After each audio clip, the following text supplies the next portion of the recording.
Morning student, कल हमने अपना पाठ 10 पढ़ा था। पाठ को हम आज कंटिन्यू करेंगे। Page number 65। रोहन को कार के अंदर खींचकर उसकी आंखों पर पट्टी बांध दी और उसका मुंह बंद कर दिया। कार रोहन को दूर ले गई। चारों तरफ सुनसान था।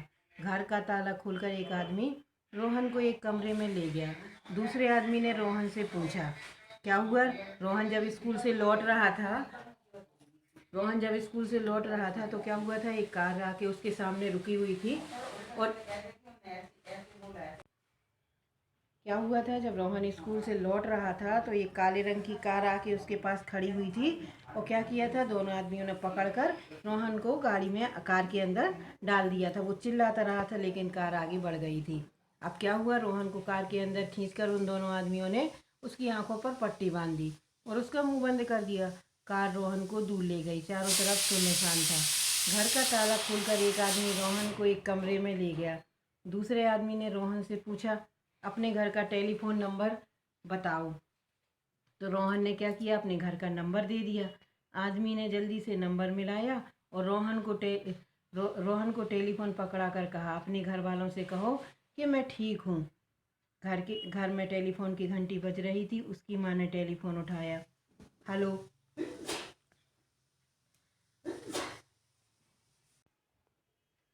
क्या हुआ, उन लोगों ने उसको पकड़ के ले गए और उससे क्या पूछा, उसके घर के नंबर पूछा। कहा कि घर वालों से बात कराओ। उसकी जैसे ही घंटी बजी तो रोहन की माँ ने फ़ोन उठाया। तो रोहन क्या बोलता है, हेलो माँ, मैं रोहन बोल रहा हूँ, मैं बिल्कुल ठीक। कहते कहते रोहन का गला रुक गया, मतलब वो रोने लगा। दूसरे आदमी ने रोहन के हाथ से टेलीफोन छीन लिया और कहने लगा, आपका बेटा रोहन हमारा बंदी है। अगर रोहन को बचाना है तो लाल मीनार के पीछे 8 बजे 10 लाख रुपए लेकर आ जाए। और आदमी ने टेलीफोन बंद कर दिया। अब क्या हुआ, इसका किडनैप हो गया, अपहरण हो गया था। और जो लोग उसे उठाकर ले गए थे उन्होंने उनसे क्या, फिरौती में 10 लाख रुपया मांगा। रोहन अकेला कमरे में बैठा था। कमरे में मच्छर मच्छर थे।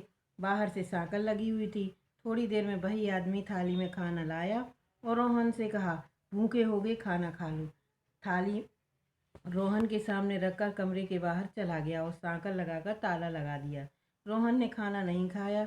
उसकी समझ में नहीं आ रहा था कि क्या करे। अब रोहन को जहाँ उन लोगों ने बंद किया था वहाँ क्या थे, बहुत ही मच्छर थे। उसने क्या किया, बाहर से सांकल लगाकर ताला लगा दिया और रोहन को खाने के लिए थाली दी, खाना दिया। लेकिन रोहन को भूख नहीं थी। उसको ये समझ में नहीं आ रहा था कि वह क्या करे। अब हम आएंगे पेज नंबर 66 पर। कमरे में एक रोशनदान था। रोशनदान बहुत ऊपर था। धूप छन छन कर आ रही थी। इतने में दरवाज़ा खुला। वही आदमी फिर आया। उसके हाथ में सेल फोन था। रोहन जहाँ जिस कमरे में बंद था वहाँ एक कमरे में रोशनदान, मतलब खिड़की थी, लेकिन खिड़की बहुत ऊपर थी और उसमें से धूप आ रही थी। इतने में क्या हुआ, दरवाज़ा खुला और वही आदमी हाथ में जिसके मोबाइल था वो अंदर आया। उसने रोहन से कहा, मैं तुम्हारे घर का नंबर मिलाता हूँ, तुम अपने घर वालों से पूछो कि वे शाम को मीनार के पीछे 10 लाख रुपए लेकर आ रहे हैं या नहीं। रोहन ने घर का नंबर मिलाकर उस आदमी को दिया और सेल फोन रोहन के हाथ में पकड़ा दिया। घर में घंटी बज रही थी। माँ ने फ़ोन उठाया। रोहन ने कहा, मैं रोहन बोल रहा हूँ, मैं ठीक हूँ, शाम को मीनार के पीछे 10 लाख रुपए लेकर पापा को भेज दीजिए। जब रोहन की माँ ने फ़ोन उठाया तो उसने क्या किया कि पापा को 10 लाख रुपए लेकर मीनार के पीछे भेज देना। तो रोहन की माँ ने उसे जवाब दिया, तुम्हारे पापा ठीक 8 बजे मीनार के पीछे मिलेंगे। वह काली पैंट और नीली कमीज पहने होंगे, माँ ने कहा। रोहन के हाथ से सेल फोन लेकर वह आदमी कमरे के बाहर चला गया और कमरे को ताला लगा दिया। कमरे में रोहन दीवार की टेक लगाए बैठा था। सामने खाने की थाली रखी थी पर उसकी भूख मर चुकी थी। तभी एकदम से सीटियों की आवाज़ आने लगी। वह उठा और दरवाजे की दराज में कान लगाकर खड़ा हो गया। बड़ी हलचल सी सुनाई दी। ताला खुलने की आवाज़ आई और बाहर की सांकर खुली। क्या हुआ था, जैसे ही रोहन ने घर में फ़ोन लगाया, उसकी माँ ने उठाया और उससे क्या बोला कि ठीक है, तुम्हारे पापा लेकर आ जाएंगे। लेकिन क्या हुआ, एकदम से फ़ोन रखने के बाद सीटियों की आवाज़ आने लगी और रोहन को क्या लगा, कुछ अजीब लगा, तो वो दरवाजे में कान लगाकर खड़ा हो गया। फिर ताला खुलने की आवाज़ आई और बाहर से सांकल भी खुली। वह दरवाजे से अलग होकर खड़ा हो गया। दरवाज़ा खुला। 2 पुलिस के सिपाही सामने खड़े थे। एक ने पूछा, तुम्हारा नाम रोहन है? रोहन ने कहा, हाँ। रोहन का दिल धक धक कर रहा था। जैसे ही पुलिस के सिपाही ने उससे पूछा तो क्या हुआ कि तुम्हारा नाम रोहन है, तो उसने कहा हाँ, लेकिन रोहन का दिल जो है वो धड़क रहा था। चलो हमारे साथ। सिपाही ने रोहन का हाथ पकड़ा और उसे कमरे के बाहर ले गया। सिपाही ने उसका हाथ पकड़ा, उसे बाहर ले गया। दूसरे कमरे में दूसरे सिपाही ने कहा, हमने उन आदमियों को गिरफ्तार कर लिया है।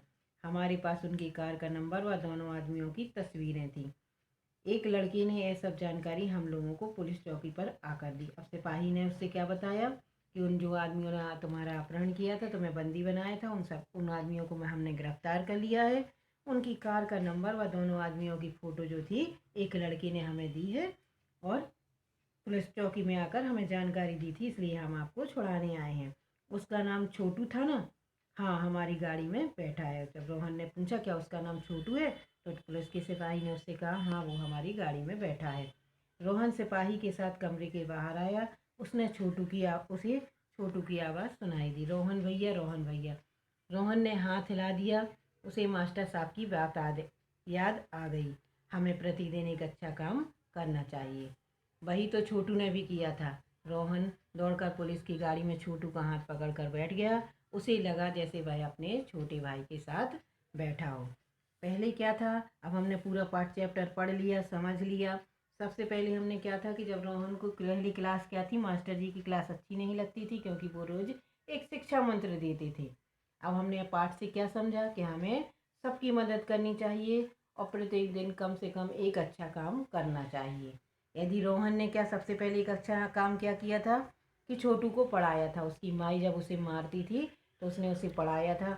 जब छोटू को पढ़ने के बाद कुछ समझदार हुआ तो क्या हुआ, उसने गाड़ी का नंबर देख लिया और पुलिस को जानकारी दे दी और रोहन उन अपहरणकर्ताओं से बच गया। अब पाठ से हमें क्या सीख मिली, हमने पूरा पाठ समझ लिया। अब हम अगले वीडियो में मिलेंगे।